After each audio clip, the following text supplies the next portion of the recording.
ज्योतिष में विश्वास रखने वाले सभी दर्शकों को ग्रहों के चाल कार्यक्रम में नमस्कार है।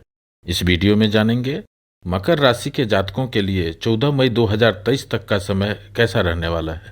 यह समय इसलिए भी इम्पोर्टेंट है क्योंकि कभी कभी ब्रह्मांड में लंबे समय तक एक राशि में चलने वाले ग्रह जब राशि परिवर्तन करते हैं तो उस समय में जो बदलाव होता है वह प्रभावी हो जाता है, क्योंकि यह प्रभाव लंबे समय तक मिलते रहते हैं और इस कालखंड में ऐसा ही हो रहा है। 22 अप्रैल को बृहस्पति ग्रह राशि परिवर्तन करके मकर राशि के चतुर्थ भाव में मेष राशि में गोचर कर रहे हैं और अगले एक साल तक बृहस्पति ग्रह इसी भाव में रहेंगे।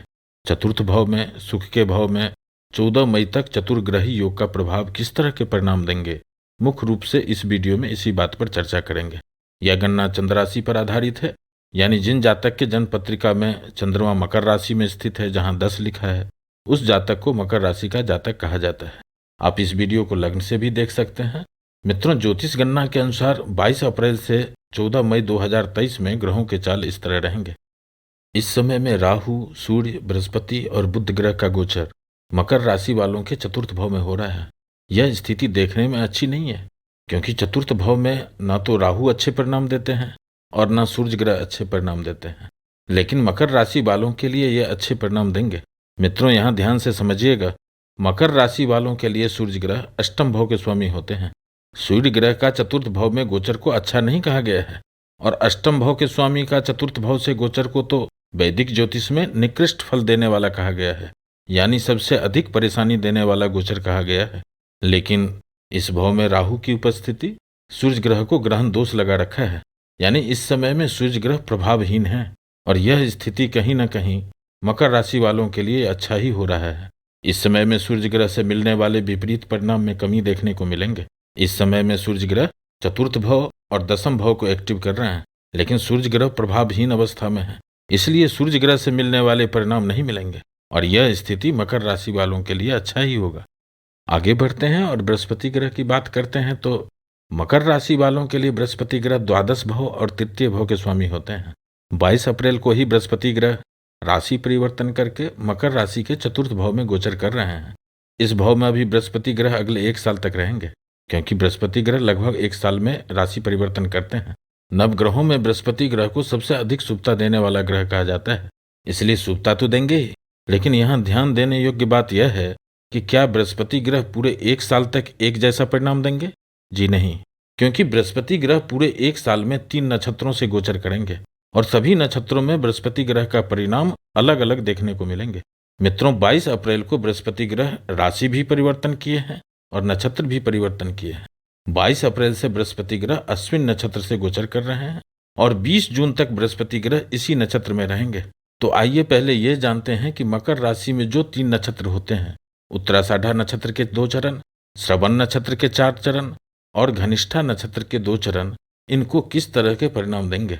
नक्षत्र गणना के अनुसार जो जातक मकर राशि के हैं और उनका जन्म उत्तराषाढ़ा नक्षत्र में हुआ है, उनको 20 जून तक सावधानी रखनी चाहिए, क्योंकि इस समय में जो लोग मकर राशि के हैं और उत्तराषाढ़ा में जन्म हुआ है, उनके लिए बृहस्पति ग्रह का यह गोचर दुर्घटना का संकेत दे रहे हैं, कुछ न कुछ नुकसान होने का संकेत दे रहे हैं। जो जातक मकर राशि के हैं और उनका जन्म श्रवण नक्षत्र में हुआ है, उनको 20 जून तक सुखद समाचार के संकेत मिल रहे हैं, कुछ न कुछ शुभ संकेत घटित होने का संकेत दे रहे हैं यहाँ पर बृहस्पति ग्रह। यानी यदि आप मकर राशि के तो हैं और आपका जन्म श्रवण नक्षत्र में हुआ है, तो 20 जून तक बृहस्पति ग्रह से मिलने वाले परिणाम शुभता में वृद्धि करने वाले हैं। और जिन जातक का जन्म मकर राशि में है और उनका जन्म घनिष्ठा नक्षत्र में हुआ है, उनको 20 जून तक बृहस्पति ग्रह का यह गोचर बाधाएं और विफलताओं का संकेत दे रहे हैं। और मित्रों, आप जानते ही हैं कि किन को कितना मिलेगा। यह आपके जन्म कुंडली में ग्रहों की स्थिति, दशा अंतरदशा की स्थिति और गोचर की स्थिति, इन तीनों का संयुक्त रूप से परिणाम मिलते हैं। 28 अप्रैल तक बृहस्पति ग्रह अस्तवस्था में है। उसके बाद बृहस्पति ग्रह के राशि परिवर्तन और नक्षत्र परिवर्तन का प्रभाव दिखने लगेगा, यानी 5 मई के बाद बृहस्पति ग्रह का शुभ अशुभ परिणाम सभी मकर राशि वालों को धीरे धीरे दिखने लगेंगे। मित्रों, यह वीडियो तो 14 मई तक के लिए ही है और राहु बृहस्पति का यह युति अगले 6 महीने तक रहेंगे, इसलिए सभी मकर राशि वालों को सचेत रहना चाहिए और इस युति का लाभ उठाना चाहिए। यह 6 महीने का समय मकर राशि वालों को सावधानी रखने की है।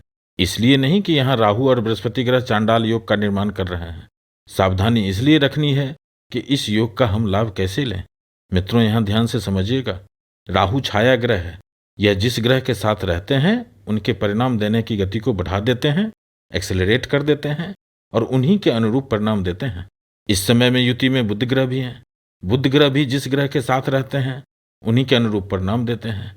यानी यहाँ राहु और बुध ग्रह भी बृहस्पति ग्रह के अनुरूप ही परिणाम देंगे। यानी 28 अप्रैल के बाद जब बृहस्पति ग्रह उदय अवस्था में होंगे, उसके बाद सूर्य, राहु, बुध यह सभी ग्रह बृहस्पति के अनुरूप ही परिणाम देंगे। इसलिए यह समय इंपॉर्टेंट हो जाता है। और बृहस्पति ग्रह किस तरह के परिणाम देंगे यह आपको पहले ही बताया हूं। लेकिन राहु कभी कभी उत्तेजित करवा देते हैं, जल्दबाजी करवा देते हैं, लोभ करवा देते हैं, कलंक लग जाना, थाना पुलिस या हॉस्पिटल का चक्कर लग जाना, इस तरह के परिणाम दे देते हैं राहु। इसलिए शास्त्रों में राहु और बृहस्पति की युति को अच्छा नहीं कहा गया है, क्योंकि बृहस्पति ग्रह मान सम्मान के साथ वृद्धि करते हैं और राहु किसी भी तरह से प्राप्त करना चाहता है। और ऐसी स्थिति में कभी कभी अपमान, अपयश और कलंक का सामना करना पड़ जाता है। इसलिए सावधान रहें। सावधानी क्या रखना है? जल्दबाजी करने से बचें, वाद विवाद से बचें, अनैतिक कार्यों से बचें। यह छोटा सा उपाय आपको लाभ देकर जाएंगे। मकर राशि वालों को साढ़े साती का भी प्रभाव है, इसलिए जब भी समय मिले हनुमान चालीसा पढ़ें। मित्रों, इससे बहुत लाभ मिलेंगे। अब आगे बढ़ते हैं और शुक्र ग्रह की बात करते हैं। तो मकर राशि वालों के लिए शुक्र ग्रह पंचम भाव और दसम भाव के स्वामी होते हैं और इस समय में पंचम भाव से ही गोचर कर रहे हैं। मकर राशि वालों के लिए शुक्र ग्रह का यह गोचर भी अच्छे हैं और प्लेसमेंट भी अच्छे हैं। 2 मई तक शुक्र ग्रह मकर राशि के पंचम भाव से ही गोचर करेंगे, जिसका लाभ अभी आप उठा भी रहे हैं। इस समय में जो लोग प्यार कर रहे हैं और शादी करना चाहते हैं, जो लोग जीवन साथी के इच्छुक हैं, जो लोग संतान के इच्छुक हैं, उनके लिए यह समय सपोर्टिव रहने वाला है। जो लोग उच्च शिक्षा से जुड़े हुए हैं उनके लिए भी 2 मई तक का समय अच्छा रहने वाला है। जो लोग शेयर सट्टा से संबंधित क्षेत्र में नौकरी या व्यापार कर रहे हैं उनको भी इस समय में लाभ दिलाने वाले हैं यह शुक्र ग्रह। और जब शुक्र ग्रह 2 मई को राशि परिवर्तन करके मकर राशि के 6ठे भाव से गोचर करेंगे, उस समय में शुक्र ग्रह की दृष्टि 12वें भाव पर रहेगा। यह समय कुछ खर्चे के हैं। 2 मई के बाद यात्रा के योग बनेंगे, किसी मांगलिक कार्य में सम्मिलित होने का योग बनेंगे। और जो लोग नौकरी खोज रहे हैं, जिनको नौकरी की प्रारंभिक वार्ता हो रही है, कहीं इंटरव्यू हो रहे हैं, उनके लिए भी 2 मई के बाद का समय सपोर्टिव रहने वाला है। अब आगे बढ़ते हैं और मंगल ग्रह की बात करते हैं। तो मकर राशि वालों के लिए मंगल ग्रह चतुर्थ भाव और एकादश भाव के स्वामी होते हैं। इस समय में मंगल ग्रह मकर राशि के 6ठे भाव से गोचर कर रहे हैं और 9 मई तक मंगल ग्रह इसी भाव में रहेंगे। यहाँ मंगल ग्रह का प्लेसमेंट अच्छा है, क्योंकि 6ठे भाव में मंगल ग्रह अच्छे परिणाम देते हैं, शत्रुहंता का योग बनाते हैं। कोई भी विरोधी इस समय में आपका सामना नहीं कर पाएगा। इनकी दृष्टि नवम भाव, द्वादश भाव और लग्न भाव पर है। यहाँ मंगल ग्रह 13 मार्च से ही है। यह मंगल ग्रह आपके शरीर को नरम गरम भी किए होंगे, यानी फीवर आ जाना या शारीरिक तकलीफ हो जाना, इस तरह के भी परिणाम दिए होंगे। 13 मार्च के बाद यात्रा के योग बन रहे हैं और खर्चे का भी योग बन रहे हैं। लेकिन जो लोग नौकरी खोज रहे हैं, किसी कंपटीशन की तैयारी कर रहे हैं, कोई इंटरव्यू दे रहे हैं, उनके लिए यह मंगल ग्रह अच्छे परिणाम देने वाले हैं।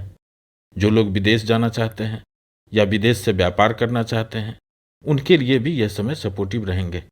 10 मई को जब मंगल ग्रह मकर राशि के 7वें भाव से गोचर करेंगे, यह समय आमदनी के लिए, जमा धन के लिए अच्छा रहने वाला है। काफ़ी समय के बाद ऐसा संयोग बन रहे हैं कि मंगल ग्रह की दृष्टि शनि ग्रह पर है, लेकिन शनि ग्रह की दृष्टि मंगल ग्रह पर नहीं है। इस पर अलग से वीडियो आ रहे हैं जिसमें विस्तार से इस पर चर्चा करेंगे। कुल मिलाकर 14 मई तक मकर राशि में होने वाले ग्रहों के परिवर्तन का प्रभाव मिला जुला ही रहने वाला है।